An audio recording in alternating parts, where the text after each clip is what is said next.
One of the most absurd beliefs that Hindus have is that we can basically sit on our ass, meditate, do tapasya, and by doing tapasya we can achieve superhuman powers.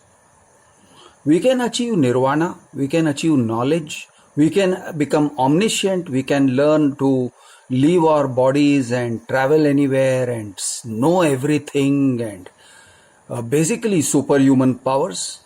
There are fables and stories of people doing this, sages doing this. Basically, we think that the art of sitting on our ass and praying or meditating or focusing on a particular deity like Shiva will give us superpowers. Throughout our childhood, we have read Amar Chitrakatha comics, and we have also read textbooks with stories in them, like the story of Prahalad or the story of Hiranyakashipu, his father, and they pray to Shiva. Hiranyakashipu prays to Shiva, or he meditates, he does tapasya for I don't know how many 100 or 1,000 years. Basically, he sits on his ass, or he stands on one leg in the middle of a cold river or something like that. And he prays and prays and prays until Shiva appears and says, "Hey man, what can I do for you?" And then this guy says, "Give me the power that I cannot be killed by anyone in day or night, in this place or that place, in land or water, and blah blah blah blah blah." And Lord Shiva is so pleased by this guy's tapasya that he says, "Sure, here's the power."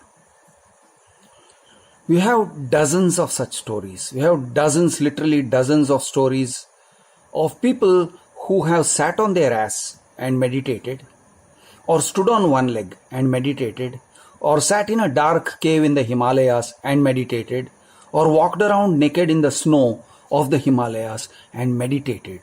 And by meditating, doing tapasya, they have achieved superpowers.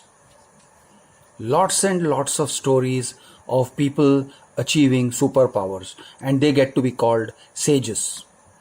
And we have this belief that people can do that, sit on their ass and meditate for hundreds or thousands of years until an anthill grows on them, as in the story of Valmiki,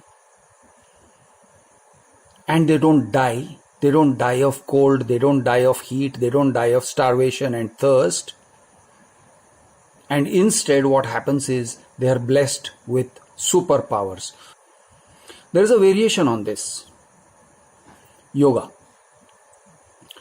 Yoga, we believe, has some kind of magical powers. I don't know where we get this, but we always believe, I am yet to meet a Hindu who doesn't believe that doing yogic mudras is not just a matter of exercise, not just a matter of flexibility and something which is explainable by science. We believe that yogic mudras, etc., have powers to give us a stronger heart, a stronger liver, a stronger kidney, a better health. Besides doing things like elevating our kundalini and all that stuff, chakra, energizing the chakra and giving super intelligence and liberating us and basically giving you superpowers. Okay?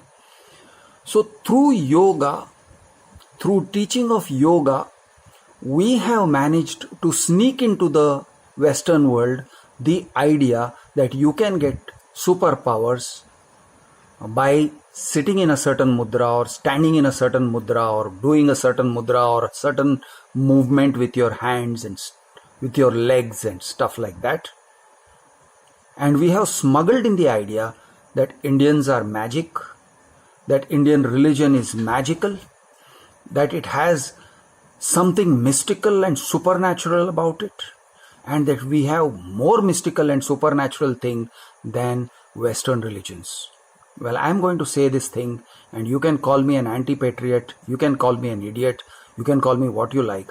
This entire idea that you can sit on your ass or stand on one leg, or stand in cold water, or raise one arm up, to show devotion, and not just to show devotion to a god or a deity, but to gain superpowers, to become superior to another human being, is bullshit.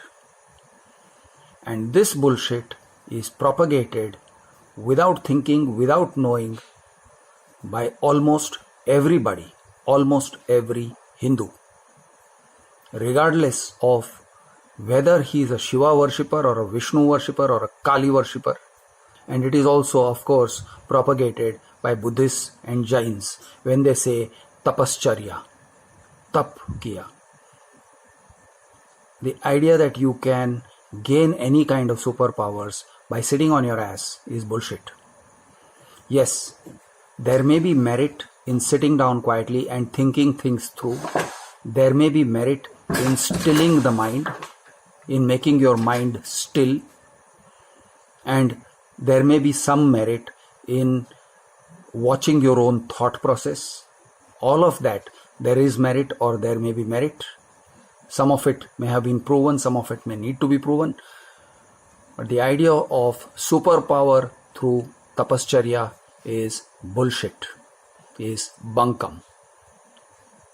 And it is uniquely Indian.